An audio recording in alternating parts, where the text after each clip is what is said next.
E hoje a gente vai contar a história da Geórgia, a mãe do Samuel, de apenas 3 anos de idade. Esta mãe arapiraquense luta para recuperar a saúde de seu filho. Geórgia, o que foi que aconteceu com o Samuel? Hoje eu luto para conseguir restabelecer a saúde do meu filho, né? Se você me permite, eu quero fazer um breve resumo. Sim, com certeza. Para que as pessoas entendam alguns questionamentos, porque falar todo mundo fala. Então, eu não sou responsável pelo que as pessoas falam ou deduzem ao meu respeito. Eu sou responsável pelo que sai da minha boca. Então, com autoridade e propriedade em tudo que eu vou falar aqui, é o que eu passei, o que eu vivi e o que eu estou vivendo. Vamos iniciar, né? Então, eu sou filha do Geovanildo e da Zuleide. Meu pai era um alcoólatra. Não me envergonho de forma nenhuma de dizer isso, porque era uma doença. Cuidei do meu pai, lutei por ele até o último instante. Mas, além disso, eu tive uma mãe que cuidou, uma mãe que batalhou, uma mãe que lutou, uma mãe que era plantadora de fumo, depois doméstica, depois se transformou em uma das maiores cabeleireiras aqui de Arapiraca. E mesmo com todo o preconceito, com toda a indiferença, a minha mãe, ela sempre foi uma mãe que lutou e batalhou pelos filhos. Então eu sou forte porque eu fui criada por uma mulher forte. Uma mulher com uma história de vida real, uma mulher que manteve os filhos e uma mãe que pode sim ser chamada de guerreira. Essa tem uma história verdadeira. Alguns questionamentos que têm feito e dizem que o meu filho mais velho não mora comigo é porque meu pai foi internado várias vezes pelo alcoolismo e aí, consequentemente, foi descoberto um câncer. Eu viajava com ele, eu o acompanhava, além de todo mês eu ter que estar na delegacia, no Ministério Público, no fórum para poder conseguir a medicação, para conseguir os exames do meu pai. Por esse motivo eu fui notificada que o meu filho, que na época tinha 14 anos, ia para a escola de manhã e quando voltava à tarde, eu ia ser notificada pelo conselho tutelar, porque o meu filho adolescente ficava em casa só. Você tem que deixar ele só para cuidar do seu pai. Isso. Devido a isso, comecei a deixar ele com a minha mãe. Mas como a minha mãe é cabeleireira e somos alérgicos, inclusive Samuel também, meu filho não podia permanecer na casa, porque o salário do meu pai não cobria. Então a minha mãe também tem que trabalhar, todos nós trabalhávamos. E aí o meu filho foi morar com o pai, porque eu era ausente e porque ele não tinha como ficar na casa da minha mãe. Então, não porque eu não ame o meu filho, porque eu sou uma péssima mãe, mas sim a necessidade me obrigou a isso.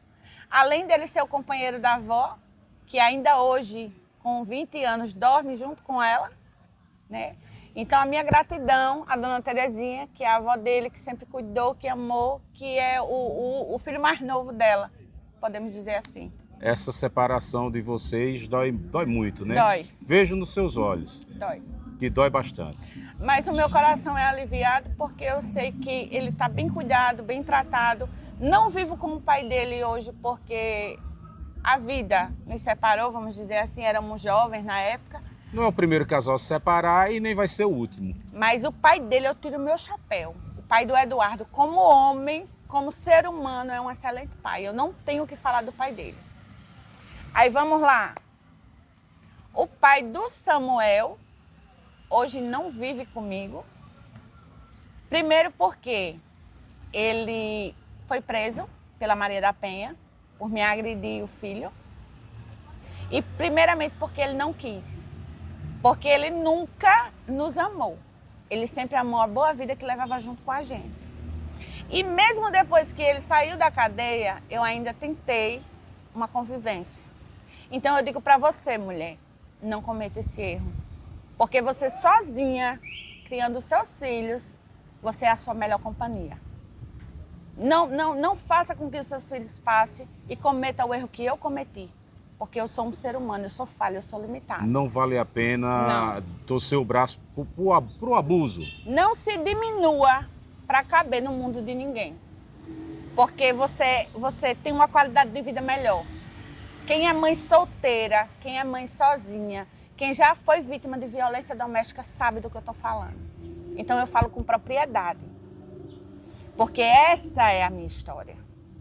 Aí vamos ao caso da creche. Aí, Georgia, seu filho chegou em casa machucado. Repetindo a pergunta, o seu filho chegou em casa machucado quantas vezes? Até você desconfiar de que algo estava acontecendo de errado na creche onde seu filho era cuidado.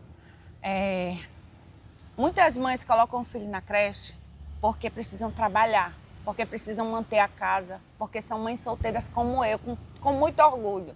Você tem que sair todos os dias para garantir o sustento dos filhos, né? Isso. Eu viajo todos os dias, então eu não recebo mesada, eu não sou patrocinada, eu não tenho cargo comissionado e eu não tenho ninguém que me banque. Então você tem que se bancar, tem que se virar, né? Tenho que me virar.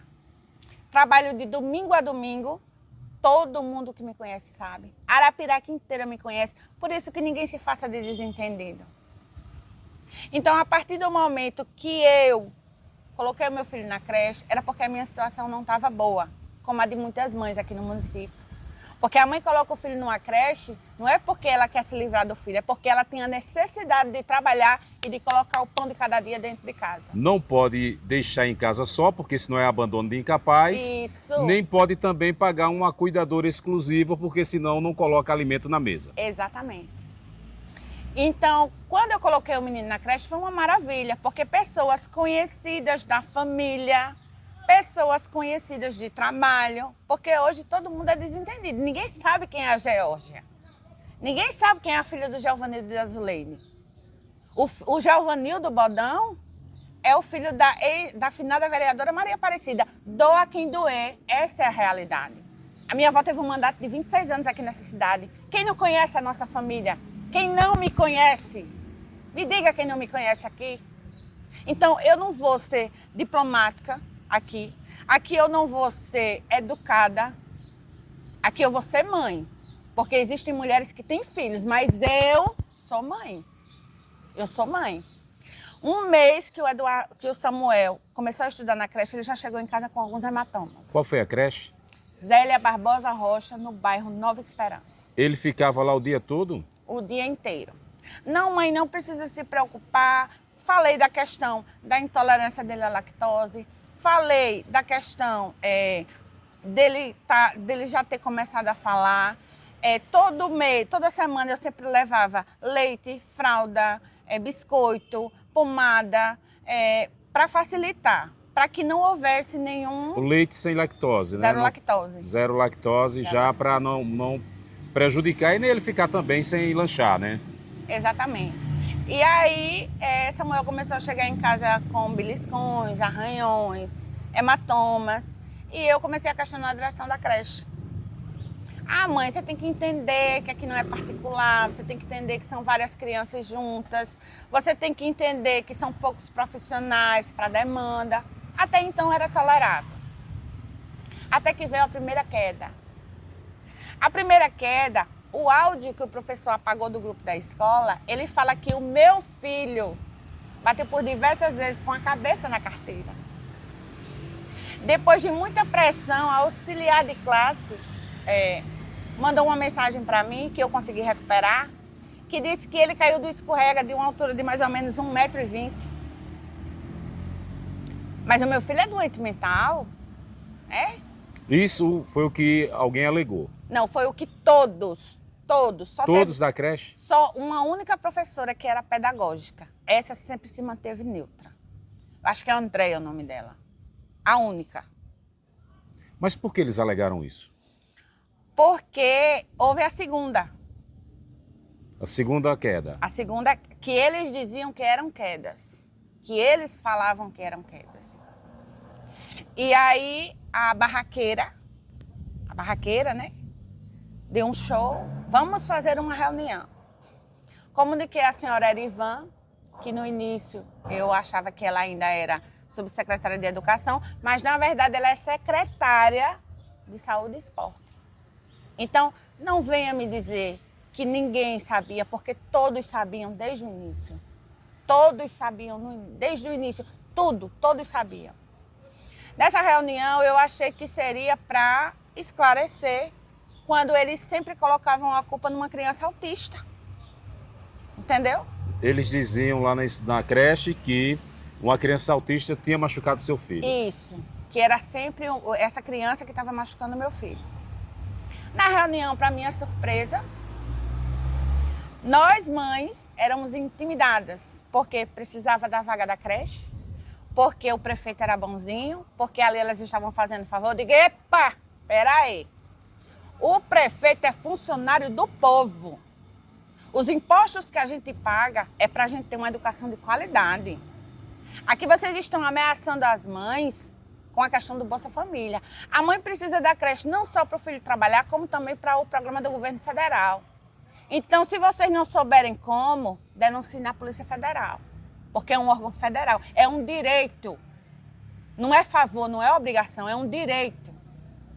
Enfim. A quarta queda, disseram que o menino empurrou o meu filho. Só que a conta não fechava, a conta não batia. O meu filho, eu fiz um tratamento com ele, onde ele fez a reposição de vitaminas, onde ele fez um tratamento para aumentar a imunidade. Então, meu filho não tinha rinite, o meu filho não tinha desvio de séptico, o meu filho não era uma criança deficiente, e ainda que fosse, não justificaria. Ele chegar em casa machucado. Com vários hematomas. Vários. Houve uma sequência aí de queda no intervalo de 2 meses. Eu já tinha falado com uma amiga minha, porque eu ia me sacrificar para poder retirar o meu filho da creche. Mas a minha mãe foi morar em Sergipe, todas as minhas irmãs moram lá. E eu fiquei aqui só. O meu irmão vinha em casa, mas não tinha aquele cuidado. Porque o meu filho passava o dia inteiro na creche e à tarde eu só ia buscar ele para levar para casa. Na penúltima queda, que foi onde o meu filho piorou, ele começou a passar mal, ele estava vomitando muito, ele estava febril, ele estava sonolento. E aí eu fui para uma cirurgia dentista, porque eles disseram que era dente. A dentista disse que, uma dentista pediatra. Ela disse que não tinha nada, que estava tudo ok, e não tinha como, porque se eles escovavam o dente de manhã e à noite, na creche eles escovavam, como uma criança de 3 anos poderia estar com uma dor insuportável daquela. Então, passei 2 dias sem conseguir dormir, cuidando do meu filho como podia em casa, preferindo acreditar no absurdo que eles diziam, e o Samuel continuou indo para a escola. Na quinta-feira, essa eu acredito que realmente foi a criança. A criança empurrou ele. Ele começou a passar muito mal. O que foi que eles fizeram? Colocaram o meu filho para dormir. Além de uma criança ter levado várias pancadas na cabeça, e mais uma, ao invés de levarem o meu filho para a unidade de emergência, onde o meu filho nunca foi assistido, meu filho nunca teve a assistência médica que ele precisava, eles colocaram o menino para dormir. E isso aí trouxe problemas? Sequelas que talvez sejam irreversíveis. Como é que está a situação do Samuel hoje? Peraí, que a gente vai para a parte da UE. Tudo bem. Encaminhei, cheguei nas carreiras de viagem que eu saio todo dia de Arapiraca para o Giral. Todo dia eu viajo. É uma viagem curta, mas não deixa de ser uma viagem. Porque é o sustento da minha casa. Minha mãe ligou, minha filha, volte, que seu filho não está bem. Você não vai ter como ir para essa festa do Dia das Mães, porque ele não está bem. Voltei, peguei meu filho, fui diretamente para a UE. Quando a médica perguntou onde ele estudava, a doutora Rosete, que eu falei que era na creche Zélia Barbosa, olha, mãe, ele não tem nada. E o menino gritando, e o menino vomitando. E o menino convulsionando. Quem dizia que ele não tinha nada? A médica. A médica, a primeira que atendeu ele foi em qual hospital aqui? Na unidade de emergência do Agreste. Na unidade de emergência. A médica disse que ele não tinha nada. Aí mandou você voltar para casa. Isso. E eu disse a ela, ele tem. O que você acha que eu fiz em casa? Tudo o que eu podia fazer eu fiz, então por isso que eu vim procurar atendimento médico para o meu filho, porque o meu filho não está bem. E se você... Aí ela gritou comigo. E você quer que eu faça o quê? Eu digo, eu quero que você seja médica. Eu quero que você atenda o meu filho. Eu quero que você faça o que você tem que fazer, porque se você não fizer isso, eu vou agora na delegacia, que eu já vou fazer um boletim contra a creche, eu vou fazer outra contra você, por omissão de socorro e negligência. Ah, eu vou pedir logo uma tomografia. A primeira tomografia foi feita dia 10. Dia 10 de que mês? De maio.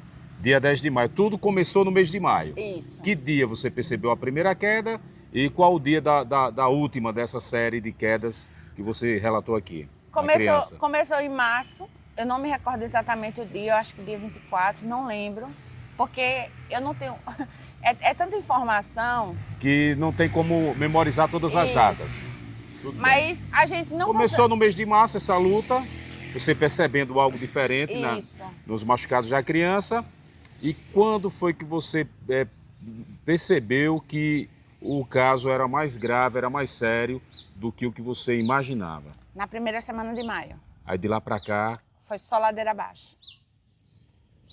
Ela pediu a tomografia, o médico fez a tomografia. Quando o neuro veio me dar o resultado, ela puxou o neuro pelo braço. Entraram no consultório, ficaram lá por alguns minutos e o neuro veio falar comigo.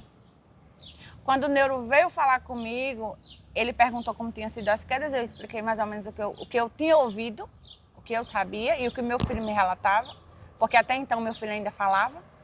Normalmente, ele não fala? Fala com dificuldade. Com dificuldade. Muita dificuldade. E aí ela queria interferir a todo instante, eu disse, olha, cale a sua boca e deixa eu falar com ele, porque você não quis me ouvir.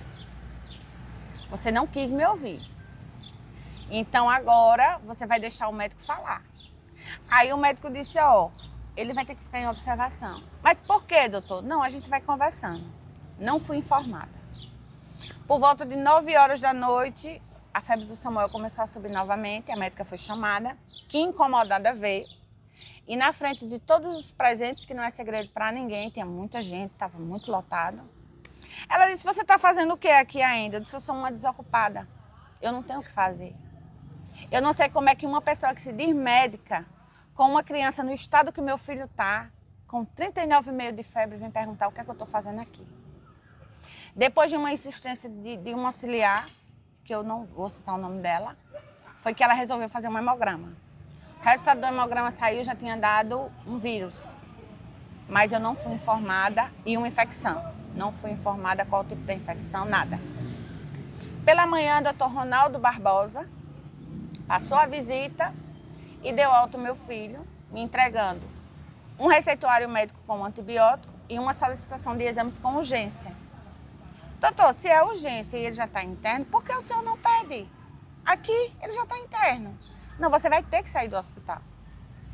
Foi o que eu ouvi do médico. Para fazer o tratamento fora. Fora. Saímos do hospital, chamei uma amiga. Isso foi no mês de maio? No mês de maio, dia 11. Chamei uma amiga, ela ficou olhando o Samuel enquanto eu ia procurar a medicação. Que foi difícil, mas encontrei.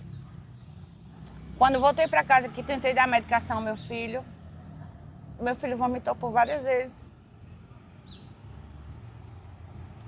Meu filho desmaiou. Meu filho não conseguia comer.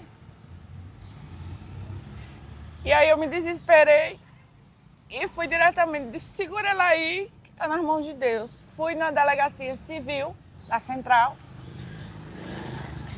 que primeiramente Deus e os policiais de plantão, que se não fosse o boletim de ocorrência que eles fizeram e o encaminhamento que eles me deram, talvez o meu filho não estivesse vivo. Porque foi graças a esse boletim de ocorrência que eu consegui voltar para o hospital. Fui para o IML fazer o exame de corpo de delito, onde o perito também, depois de uma ligação, não ficou muito feliz em me atender, dizendo que não tinha nada para ver. As marcas, os hematomas ainda eram visíveis, mas se trata de uma creche municipal. Se recusou a fazer? Não, ele fez. Ele fez? Fez porque eu disse a ele, olha, as marcas estão aqui, ó, são visíveis. Ele disse, guarde isso para o delegado e para a justiça, porque eu não sou delegado e eu não sou juiz. Mas fez o procedimento. Retornando para a unidade de emergência, o doutor Ronaldo Barbosa disse, o que é que você está fazendo aqui? Eu já não mandei você para casa?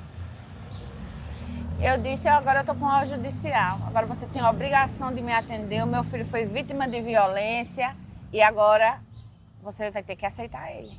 Porque se não fosse o boletim de ocorrência, meu filho não teria voltado. E ele ficou hospitalizado? Isso. Com a apresentação do boletim de ocorrência? Isso. Permaneceu por quanto tempo lá?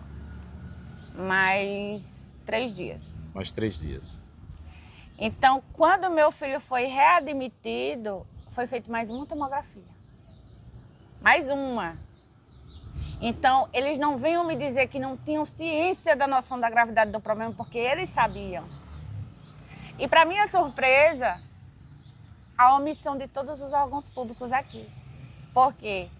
É melhor deixar uma criança morrer do que a gente se queimar com o prefeito. No domingo à noite, aí depois da tomografia, começaram a medicar meu filho valendo. Antibiótico, medicação para dor e nebulização com oxigênio e medicação. Gente, se meu filho não tem nada, por que essa medicação? Eu não estou entendendo. Mas assim, todo mundo em Arapiraca nos conhece.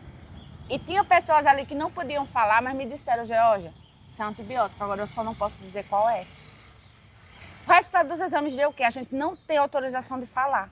Eu, como mãe, não tinha acesso ao prontuário médico do meu filho. Até hoje você não teve acesso? Não, porque nunca tem ninguém na direção da unidade de emergência que me possa fornecer o que é meu por direito. Você já fez esse pedido quantas vezes? Pessoalmente, todo o período que eu estava interna. Até agora, Nada. ninguém entregou esse prontuário? Não. Quer dizer, uma cópia, né, do prontuário. Exatamente. E aí uma pessoa me ligou, que eu oro a Deus muito pela vida dessa pessoa e eu tenho certeza que ela vai ver essa reportagem. E essa pessoa disse assim, Geórgia, seu filho está com um problema sério e eles estão escondendo de você. Tire ele daqui, senão ele vai morrer. Ele vai morrer.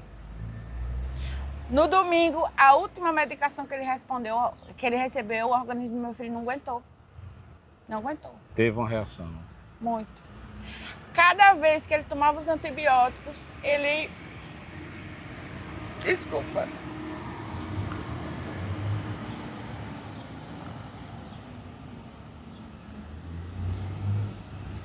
Ele esticava o braço e dizia, mamãe, me ajuda.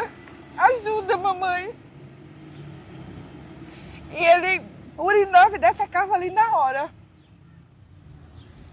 Além de me colocarem num leito do lado do banheiro, porque eles queriam me cansar, eles queriam que eu perdesse a minha razão. A todo momento eu tinha que levantar quando alguém precisava entrar no banheiro, porque eu não podia inclinar a cadeira. E tinham 4 leitos desocupados, 4. Todas as mães receberam pacotes de fralda e não me cederam uma. Você tinha que comprar as fraldas? Além de eu ter que comprar, eles estavam meio que me obrigando a sair do hospital, eles queriam a minha saída do hospital. Agora a gente entende por quê, né? Na segunda, depois de toda a confusão, meu filho passou de 10 horas da manhã até 10 da noite sem medicação, sem soro, sem nada. Meu filho não comia, meu filho não tinha reação, meu filho não tinha estímulo. E aí tinha uma pessoa do lado que estava passando uma mensagem no celular e saiu uma palavra que dizia assim, a menina não está morta, ela só dorme. Então eu me agarrei ali naquela palavra. Quando eu abri o meu celular, saiu um trecho bíblico que dizia, não te mandei eu seja forte e corajoso. Então eu tirei força de onde não tinha. Eu enfrentei um exército aqui para poder lutar e salvar a vida do meu filho.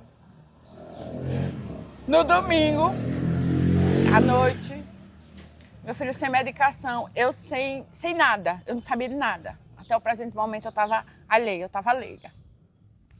Chamei a polícia militar que disse que não atendia esse tipo de ocorrência. Chamei o policial de plantão que veio, mas quando falou com a enfermeira auxiliar, já veio para cima de mim com tudo. Olhe, cale a boca, você tem que ficar caladinha, aqui você não tem o direito de exigir nada. Você tirou o acesso do seu filho e aqui você vai ter que deixar de fazer escândalo. E eu disse a ele, você está pensando que eu tenho medo de farda? Tenho não. Eu sou uma mãe. Então, eu nunca fui louca. Eu nunca fui desequilibrada. Eu nunca fui mentirosa. Ali naquele momento eu era uma mãe desesperada. Essa é a palavra, desesperada. À noite um conselheiro esteve lá, o senhor Angelino, que por coincidência o irmão é assessor do prefeito. Conselheiro tutelar do município de Arapiraca. Isso. Fez lá um relato, me ouviu no escuro, assinou uma declaração e disse que no outro dia eu tinha que sair para o conselho. Todos os pacientes são atendidos na UE, mas eu sou a única que tive que sair da UE. Porque a todo momento eles me queriam fora. Então quando a minha amiga chegou, eu disse a ela, ó, não deixa ninguém medicar meu filho, não deixa ninguém fazer nada até eu voltar. Pode me ligar para mim que eu volto de onde eu estiver. Não permita. E assim eu fui.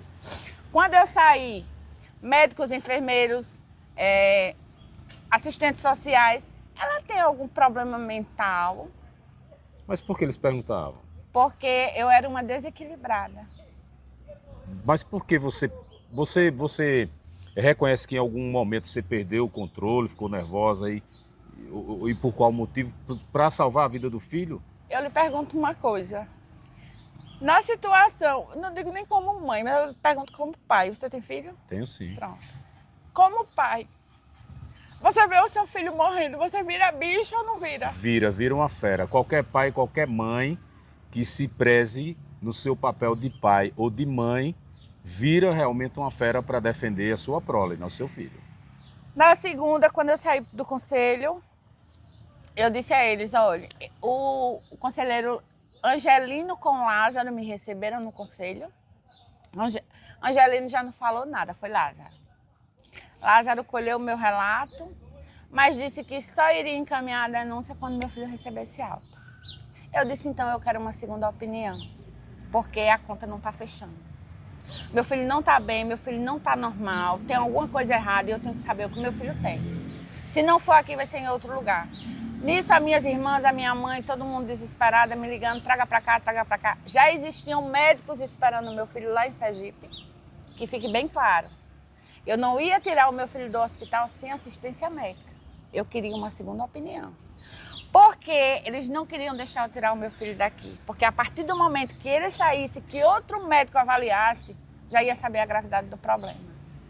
O primeiro exame, a primeira médica que eu fui foi uma médica, uma professora, são pessoas renomadas. Ela pediu os primeiros exames, que foram raio-x da face, panorâmica, porque a gente achava que a mandíbula dele estava fraturada. Na minha inocência era isso que eu imaginava. Você pensava isso? Isso. Conseguimos fazer só a panorâmica. Samuel começou a passar mal, a gente já foi direto para o hospital da criança. Como os sintomas são muito maquiados, tudo se encaminhava para uma pneumonia. Mas aí, quando os exames foram feitos, foi descartado, porque o pulmão dele estava limpo. Mas a dificuldade para respirar. Aí a gente pediu à clínica para que enviasse a panorâmica. E no outro dia, quando a panorâmica saiu, já deu para ver um edema. Que depois de 4 dias de antibiótico ainda estava gritando. Como estava esse edema antes? Esse edema era na cabeça da criança? No nariz. No nariz. Então meu filho não tinha desvio de septo. Era um edema por conta das pancadas. Eu ainda nesse momento eu ainda tinha uma esperança de que a maldade do ser humano não fosse tão grande. E aí a gente tentou retomar os exames novamente, eu muito cansada, muito debilitada, meses sem dormir, os últimos 15 dias foi um inferno na minha vida. E aí a gente tentou retomar, fazer os exames, só que o Samuel voltou a passar mal novamente. Retornamos para o Hospital da Criança em Sergipe, Aracaju. Só que o que os médicos pensavam? Ela agrediu o filho em Alagoas. E trouxe para ser cuidado em Sergipe. Exatamente. Mas o boletim Polícia Civil foi o que não me deixou ser presa, foi o que salvou a vida do meu filho. Senão você poderia ter sido presa. Exatamente, indiciada. Indiciada. Porque eu tinha não só o boletim de ocorrência, como a declaração do Conselho Tutelar. Então, perante a lei eu estava coberta. Perante a lei eu estava coberta. E aí Samuel voltou novamente para o Hospital da Criança, daí ele já ficou em observação, em seguida interno, e de manhã começou a correria no hospital para... Eu não estava entendendo, aí eu disse assim, qual leito que a gente vai ficar? Não, mãe, essa movimentação aqui é porque a gente está providenciando uma vaga para o USE. Aí eu disse para o USE, aí o meu coração já gelou, porque qualquer paciente que seja encaminhado para o USE, que é o Hospital João Alves, são casos graves. Aí eu me desesperei, eu disse, mas o que é que o meu filho tem? Aí disseram, a suspeita é síndrome de Guillain-Barré. Na linguagem popular, o que significa isso? É aquela síndrome que paralisa tudo. Que você vai tendo a falência múltipla dos órgãos, você vai perdendo os movimentos. E aí eu me desesperei, fomos transferidos. A minha gratidão eterna a todos os profissionais de Sergipe que atenderam meu filho. Porque quando ele foi transferido para o USE, a equipe médica que recebeu ele, que viu o estado clínico do meu filho, não fizeram nenhum internamento. Corre. Vai para a tomografia, faz a tomografia, vai para a ala amarela, monitor, medicação, oxigênio. Aí o neurogeral disse assim, mãe, não tem tumor e não tem fratura de crânio, mas o neuropediatra vai falar com você, que é o Dr. Rodrigo Araújo, um médico que é especialista em autismo, um médico renomado, acima de tudo, um ser humano, um excelente profissional, que esse é o médico que me entregou os laudos, que aqui o laudo do médico é inconclusivo. E esse laudo do Dr. Rodrigo, que ele diz, de fato, o que aconteceu com seu filho, qual o tipo de problema que está acontecendo com o Samuel, não é isso? Desde o início, eu já tenho 3 laudos do Dr. Rodrigo Araújo, 3 laudos. E nenhum, no presente momento, foi aceito. Tudo foi negado. Dr. Rodrigo veio falar comigo, me contou a gravidade do problema e disse assim, mãe, eu acho muito pouco provável uma reversão do quadro. As pancadas que o seu filho levou atingiram severamente o cérebro. Aí me explicou na linguagem dele que eu não entendo, eu não sou médica, não sou perfeita, viu? Eu sou assistente social, eu não sou médica. E o médico disse para mim, o que é que a gente vai fazer? Se ele permanecer estável, eu vou liberar vocês hoje para ir para a ala laranja. Se o quadro permanecer estável, vocês vão para casa. Para casa que eu falo, para os seus parentes, porque para Alagoas você não pode voltar. Eu só vou retirar ele do hospital porque ele está muito agressivo, ele está muito traumatizado e ele precisa descansar, porque o que ele precisa agora é sossego. Mas se os sintomas, febre, sonolência, a voz arrastada voltar, você tem que trazer imediatamente ele para cá, porque já vai ficar prescrito. O que eu podia fazer aqui para lhe ajudar, eu fiz. Mas eu preciso desses exames aqui para a gente saber com exatidão, hoje, qual será o quadro clínico do seu filho. Deixei meu filho com a minha mãe e as minhas irmãs em Aracaju, Sergipe, voltei para Alagoas. Chegando aqui, procurei a direção da creche, até falei no grupo, olha que lindo, eu fui bloqueada, primeiro removida do grupo e segundo bloqueada pela diretora da creche. Antes, quando eu pedi uma carona, ela visualizou a minha mensagem e não respondeu. Nenhuma carona, assistência nenhuma eu tive. Procurei a Secretaria de Educação, que estava a secretária, subsecretária, acho que é Eliette Rocha. O nome da subsecretária eu não sei. Mandaram um professor me receber, depois de aproximadamente 1 hora de espera lá. E elas estavam na maior algazarra na sala, na reunião delas, falando da roupa, das atrações de São João, do evento que tinham ido, quem estava com quem, a roupa de quem. Quer dizer, isso aí era mais importante do que a vida de uma criança. Eu já fui tão humilhada. O que eu estou passando hoje? Eu não consigo desejar nem para vocês. Porque nenhum ser humano, nenhum inocente merece passar pelo que o meu filho passou e está passando. Saí da Secretaria de Educação com uma declaração, viu? Eu tenho como provar que eu tive aí. Foi para o Ministério Público. Chegando no Ministério Público, não tinha ninguém para me atender. É impressionante. Eu disse, olha, se ninguém vier me atender, eu vou para Brasília. Eu arrumo dinheiro da passagem, eu vou denunciar vocês em Brasília. Porque não existe. Não existe. Foi que eu fui ouvida por uma funcionária do Ministério, fez o relato. E, para minha surpresa, nunca tinha chegado a denúncia do Conselho Tutelar. Até o Ministério Público? Não.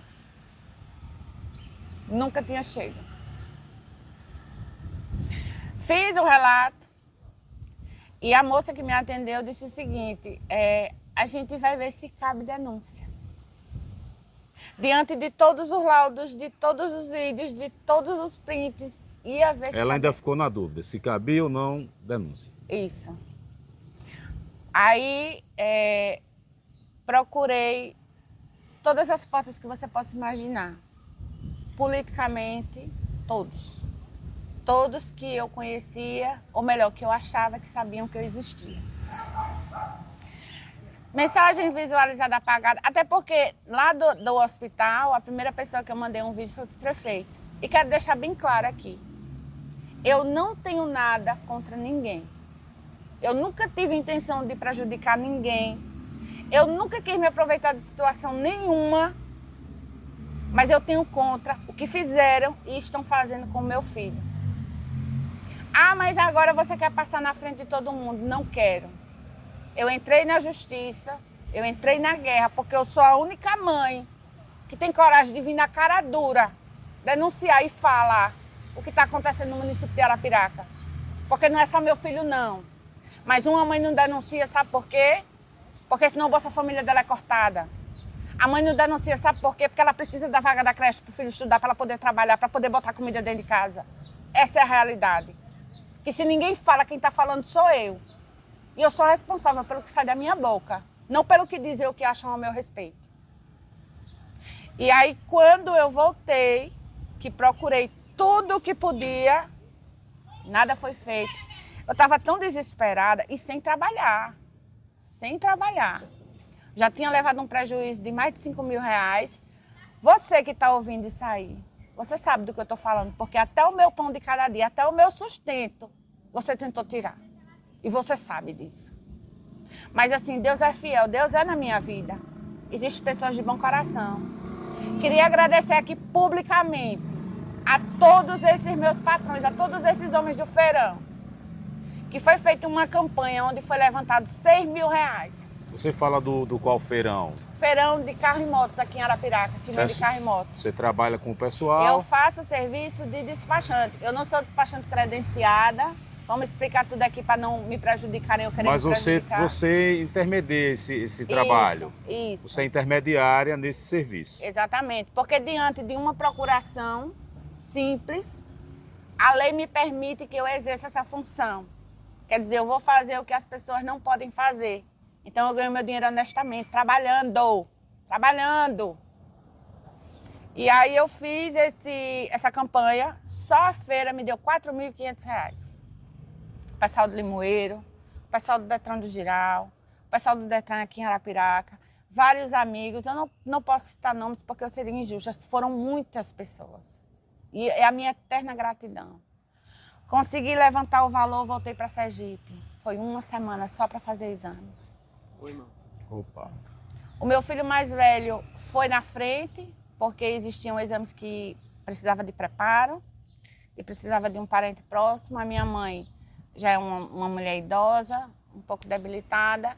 Então iniciamos, foi uma semana de exames. Voltei para Alagoas e segurei na mão de Deus. Não podia falar que já sabia da gravidade do problema, porque nesse momento aí eu tive que ser fria. Essa é a palavra. Eu tive que aguentar a pancada todinha sozinha, porque eu não podia deixar que eles soubessem que eu já sabia para poder salvar a vida do meu filho. Saindo o resultado dos exames, voltei para Sergipe. O médico olhou para mim e disse: mãe, você sabe que o caso do seu filho é grave, né? Eu disse: sei. Aí o meu filho olhou para mim e eu pedi a ele para parar, para deixar o médico falar. Fez todos os exames, eu desfiz, tá tudo aí, doutor. Doutor, que exame tão caro é esse? Ele disse: era necessidade. Porque pelos sintomas dos hematomas e o quadro clínico, ele também suspeitava de uma doença degenerativa óssea. E não era? Não, graças ao meu bom Deus, não. Os hematomas eram das pancadinhas, que foi só uma quedinha. Ele só escorregou, só caiu uma carteira de ferro na cabeça do meu filho. A professora só segurou ele pelo cabelo. Ele só caiu de um escorrega, só isso. E aí o médico disse assim: você tem muita sorte. Eu disse: não, doutor, nunca foi sorte. Sempre foi Deus na minha vida, porque... Aí, outra coisa. Ela virou evangélica, nunca fui. E se fosse, não é dar conta de ninguém, né? Não, nunca fui. Tenho respeito por todas as religiões, mas eu sou uma mulher temente a Deus. Eu sou uma mãe de fé. E a resposta está aí no meu filho, que ele está vivo hoje por um milagre. Por um milagre, meu filho está vivo hoje. O médico, quando olhou os exames, disse: mãe, como médico, eu nunca vi uma reversão num quadro como esse. Eu disse: aí, doutor, esse é o meu Deus, é o Deus que eu sirvo, é o Deus que opera milagre. Eu disse ao Senhor que assim como ele abriu o mar vermelho e ressuscitou Lázaro, era assim que ele ia fazer na minha vida, na vida do meu filho. E fez. Porque se chegou o dia do meu filho, que fosse feita a vontade de Deus. Porque quando eu fui em casa trocar de roupa, a minha mãe disse: minha filha, vem aqui. Senta aqui. Me perdoe. Mas eu pedi a Deus que se for para o seu filho ficar vegetando,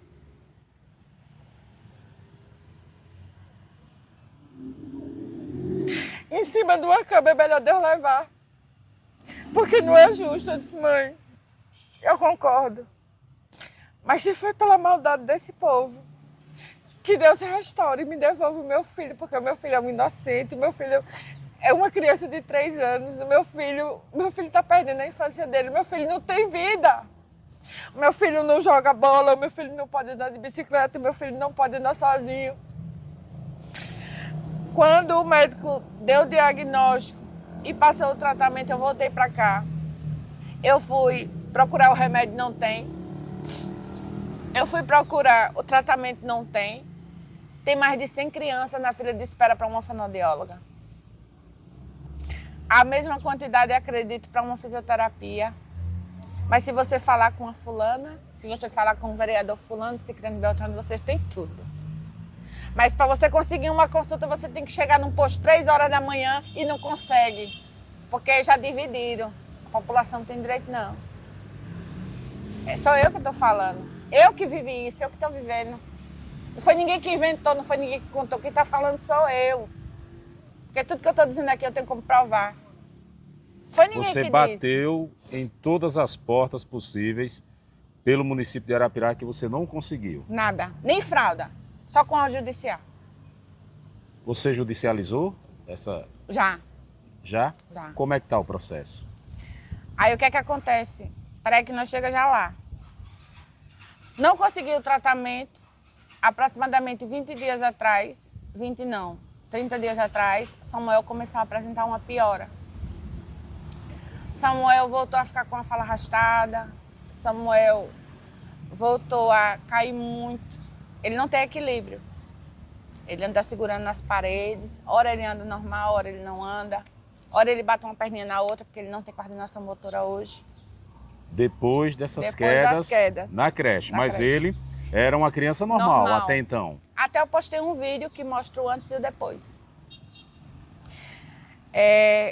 Aí eu disse, deve ser porque a medicação é forte, porque eu tenho uma criança de 3 anos que toma 250 miligramas de Depaquene por dia e tomava 10 gotas de melatonina. Porque o médico disse que como a parte do cérebro dele que foi afetada atingiu a fala, o sono e o equilíbrio, o cérebro do meu filho tem que ser reprogramado, ele vai ter que aprender a fazer tudo isso de novo. Essa medicação faz essa função. Era essencial. E a fonoaudióloga não só para fala, mas para respiração, porque a parte do cérebro que foi atingida, ela atinge principalmente a respiração, por isso que maquia os sintomas. E cada vez que o meu filho vomitava, era porque ele ia engasgar para morrer. Entendeu? E aí eu disse, não, doutor, eu vou conseguir. Voltei, passei acho que 20 dias sem conseguir a medicação. Até que eu falei com um amigo meu, Jarlan, que conseguiu para mim a primeira caixa do remédio. E aí eu comecei o tratamento, aí dei graças a Deus, porque eu disse agora eu vou voltar a trabalhar, vou pagando as contas, independente de prefeitura ou não, eu vou conseguindo o tratamento do meu filho, enfim. A fonoaudióloga, o orçamento em tudo para o tratamento todo é R$8.000. 880 a primeira consulta, com 5 sessões, para ser avaliado e ver qual o melhor tratamento. E um pacote de 1.200 pelas sessões que ele precisava. Gente, não é caro. Sou eu que não tenho dinheiro. Sabe por quê? Porque um profissional estuda há anos. Ele se capacitou para isso. E assim, se não tivesse fonoaudióloga no município, eu não diria nada, mas tem. Aqui tem fonoaudióloga. Aqui, quando eles querem, tem a medicação. Quando eles querem, tem tudo. Comecei a dar a medicação. Quando faltava um dia que eu viajei para o Giral, só tinha 2 ATPVs, que quem entende sabe. Então eu só ia ter um lucro de R$20 nesse dia. E eu estava tão desesperada, porque eu já não tinha mais cara de pedir nada a ninguém mais aqui. Porque eu sempre trabalhei, eu sempre tive o meu, eu nunca precisei pedir. Entendeu? É muito difícil, né? É humilhante. É humilhante. É humilhante. Não me sinto humilhada em pedir, porque eu não estou tirando nada de ninguém. Eu estou pedindo porque eu estou precisando. Eu precisava naquele momento. Aí quando eu vim do Giral, que eu fui chegando aqui em Arapiraca, eu disse, meu Deus, vou falar com um amigo meu em Limoeiro. Tirei direto para Limoeiro. Chegando lá, falei com meu amigo, seu Guia. Guia, gratidão. Amo você. Aí ele disse, vamos aqui falar com o nosso amigo Sidney. E aí eles conseguiram a medicação do mês. Aí eu disse, não, agora eu tô sossegada, agora eu tô... Deu uma respirada, né? Dei, achei. Achei, mas aí o quadro do Samuel começou a se agravar. Eu achei que era por conta da medicação, que já é forte. Aí mandei pro médico os vídeos de como estava a fala, de como estava a coordenação motora. E o médico disse pra mim, tem que trazer ele. Aí o meu coração gelou. Aí eu já disse assim, Senhor, segura na minha mão, porque sozinha não dá mais.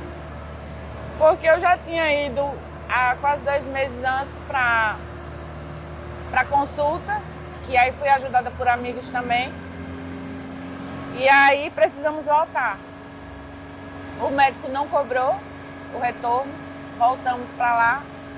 E o médico perguntou, ele já iniciou o tratamento? Eu disse, não, doutor. Ele não iniciou o tratamento porque eu não consegui nada. Eles me informaram que o seu laudo é inconclusivo, que não tem CID, que o senhor fez o laudo baseado no meu relato como mãe. Eu sei que o senhor não viu nada, mas tá aqui, ó, tudo que eu mandei para o Ministério Público. Ele viu, ouviu, já tinha comprovado, porque o meu filho ainda chegou com hematomas. Aproximadamente quase um mês depois, meu filho ainda tinha hematomas. E aí ele disse, ó, a gente vai manter a medicação, porque antes de eu voltar para ele, ele pediu para dobrar a medicação. A gente vai manter a medicação que ele já estava, mas é essencial que ele faça a fonoaudióloga, que não é só para fala, mas para respiração também.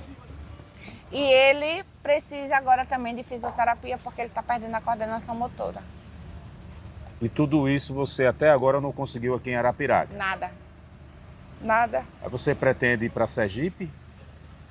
Para tentar esse atendimento lá? Aí, como o Ministério Público Estadual não tinha me dado nenhuma resposta, 15 dias depois, eu encaminhei para o Ministério Público Federal. O federal cobrou 2 vezes o estadual, que não tinha nada. Aí foi quando eu fui informada que eles iam aceitar a denúncia.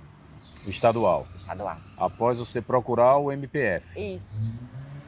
Aí, quando eles aceitaram a denúncia, o federal me respondeu com uma notificação protocolada e assinada. E aí, eu, agora que retornei de Sergipe, né, que o médico colocou exatamente como eles queriam que fosse, porque um médico renomado e conceituado, o diagnóstico dele não vale. Então, eu voltei agora com meu filho, que foi introduzido mais uma medicação. E além da fonoaudióloga, ele também precisa fazer fisioterapia. Então, em torno de 16 mil reais. Onde eu vou tirar se eu cheguei a ficar sem ter nem o que comer? Algum juiz já aceitou a denúncia? O Ministério Público já entrou com essa judicialização? Quem é o advogado que está à frente disso aí? O defensor público também aceitou ou você teve que contratar um advogado particular? Aí, antes de eu ir para Sergipe, a conselheira Jalma cobrou a doutora Viviane. Que a resposta que ela deu é que o processo está sendo analisado. O processo está sendo analisado. Então, diante disso, como infelizmente é uma vergonha para Alagoas, mas todo o suporte eu estou tendo do estado de Sergipe. Até agora não existe nenhuma ação na justiça. Que eu fui notificada, não. Se o Ministério Público deu entrada, através da Defensoria Pública, é isso? Não, eu fui diretamente no Ministério Público. No Ministério Público. E o advogado que está acompanhando esse caso? Bem, ele não foi... aqui, a única coisa que eu fui informada foi que a denúncia foi aceita. Foi aceito o Ministério Público, agora vai ser o dono da denúncia. Eu não sei te informar, porque quando eu fui agora para Sergipe, eu contratei uma advogada particular, a doutora Michele, que já iniciou os procedimentos para entrar com uma representação, para ver se a gente consegue pelo menos a medicação. Não é que a medicação seja cara, mas eu não tenho. O tratamento em si... É longo. É longo. E foi como eu disse para o médico, eu tenho todo o tempo do mundo. O tratamento dele mensal, você tem ideia de quanto custa? Eu acredito que hoje, diante da fonoaudióloga, da fisioterapeuta e da medicação, eu acho que vai ficar em torno de uns 3.500, 4.000 reais. Mensalmente? Mensalmente. Durante quanto tempo você não sabe? Se eu fosse pagar. O início do tratamento são 6 meses. Aí questionaram porque o menino não está na escola. Gente, isso é um absurdo. Como ele vai estudar? Como ele vai estudar? O menino não está estudando.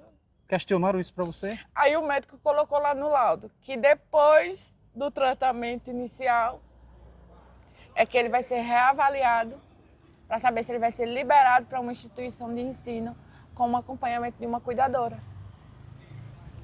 Que tem escolas aqui no município que tem uma cuidadora para 3, 4 crianças. Você que está ouvindo isso, você sabe do que eu estou falando. Georgia, quem fica cuidando do seu filho para você trabalhar? Porque você não pode parar de trabalhar, né? Isso. Então, assim, quando meu filho era bebê, tem uma moça, Lica, amo você, que começou a cuidar do Samuel com 5 meses e cuidou até 2 meses antes dele entrar na creche. Então, quando eu digo que eu pago uma pessoa, não é que eu tenho uma funcionária, porque a Lica, em primeiro lugar, ela é minha amiga. Ela é a terceira mãe de Samuel. Eu não tenho como pagar nunca o amor, o carinho e o cuidado que essa mulher tem com meu filho. Porque o período que ela cuidou do meu filho nunca teve um arranhão. Um único arranhão meu filho nunca teve. E assim, eu, por estar passando por um momento difícil, eu achei que colocando meu filho na creche, a educação de qualidade que o município oferece, né? Eu achei que a minha vida ia estabilizar, mas na verdade, quem me vê hoje diz assim: Georgia, pelo amor de Deus, o que aconteceu com você? A gente não lhe conhece mais, porque eu tô destruída, eu tô dilacerada, a minha vida tá assim acabada. Porque hoje eu digo com propriedade, eu tô falando aqui porque eu não tenho nada a perder. A única coisa que eu tenho na minha vida são os meus filhos. E eu vou lutar pelo meu filho até o último instante. Pouco importa o que eu tenho que fazer. Porque eu sou uma mãe. Aqui, ó, na minha veia corre sangue. Aqui não corre uísque importado, aqui não corre botox. Aqui não corre cocaína, não. Aqui é sangue que corre na veia. Aqui é de uma mãe. Uma mãe desesperada que tem coragem de vir aqui falar o que muitas estão passando aí. E não é que eu queira passar na frente de ninguém, não. É que eu estou tendo coragem de enfrentar. Eu estou botando a cara para bater. Porque eu não tenho nada a perder. Jorge, você pretende ou já fez algum tipo de campanha para que, se a sociedade quiser ajudar no tratamento do seu filho, você passar um Pix, enfim, fazer uma vaquinha para que alguém que queira contribuir possa fazer essa ação de solidariedade em prol do seu filho? Eu não cheguei a fazer outra porque eu me senti tão envergonhada. Mas não é vergonha você Não, lutar assim, pelos seus filhos. Mas não a gente se sente constrangido, né? Isso, porque De certa forma. eu vi tanta gente se reunir para me ajudar, porque eu sou uma pessoa saudável. Eu sou uma mulher que tem coragem de trabalhar. Mas até o meu pão de cada dia vocês ainda tentaram tirar. Então, depois do podcast lá do Alex, as pessoas começaram a mandar serviço para mim. O prejuízo foi grande, o rombo foi grande. Quem está no dia a dia comigo ali sabe, vê a minha necessidade. Então, assim, eu não tenho vergonha nenhuma de dizer, eu preciso de ajuda. E, assim, quem puder me ajudar, porque eu nunca pedi dinheiro a ninguém, eu só levantei a quantia porque era para os exames. Mas o meu filho é intolerante à lactose, pode ser leite, pode ser fralda, pode ser Pix, porque hoje eu preciso de ajuda. A minha mãe com 69 anos, dói no meu coração eu ver a minha mãe sair para ir trabalhar, se arrastando para fazer uma progressiva na casa de uma cliente, porque ela não pode fazer em casa porque eu estou lá, para poder me ajudar, de ver tanta humilhação que eu tenho passado nos últimos tempos. A gente vai divulgar o Pix da Geórgia e o telefone também de contato aqui abaixo do vídeo. Pode ser, Jorge? Pode divulgar, daqui a gente vai colocar aqui. E você que queira ajudar é só entrar em contato. Geórgia, a gente deseja o melhor para você, que tudo dê certo, que as autoridades reconheçam a sua situação e que ajudem como deve ser feito na recuperação. Samuel, quer dizer, ajudem não, é uma obrigação das instituições, das autoridades tomarem conta de casos assim e que o seu filho tenha uma ótima recuperação. Eu estou falando aqui pelo meu filho, mas não existe só o meu filho. Eu me compadeço do sofrimento de várias outras mães. E você que é a mãe que está me ouvindo, começa a falar, procura a justiça, lute pelos seus filhos, porque se a gente não lutar por eles, não tem ninguém que faça isso por nós. Um absurdo. Eu não tenho... Na minha casa tem gato, na minha casa tem tartaruga, na casa da minha mãe tem cachorro. Amamos os animais. Amamos. Mas, ultimamente, eu fiquei sabendo que existe um projeto para trazer um hospital especializado só para animais. Existem várias ONGs aí para serem ajudadas. Então, hoje, aqui nesse município, eu falo com propriedade de causa que uma pedra de calçamento vale mais do que a vida do ser humano. Tranquilo, Geórgia. Muito obrigado pela sua entrevista. Não, eu que agradeço. Que agradeço. E a gente está à disposição e vai divulgar assim, o seu contato e o seu Pix, e fazemos também um apelo às autoridades, né, para que olhem a situação da Geórgia, Samuel, filhinho dela de 3 anos, e de outras famílias também aqui no município de Arapiraca. Muito obrigado, Geórgia. Eu que agradeço. Fique com Deus.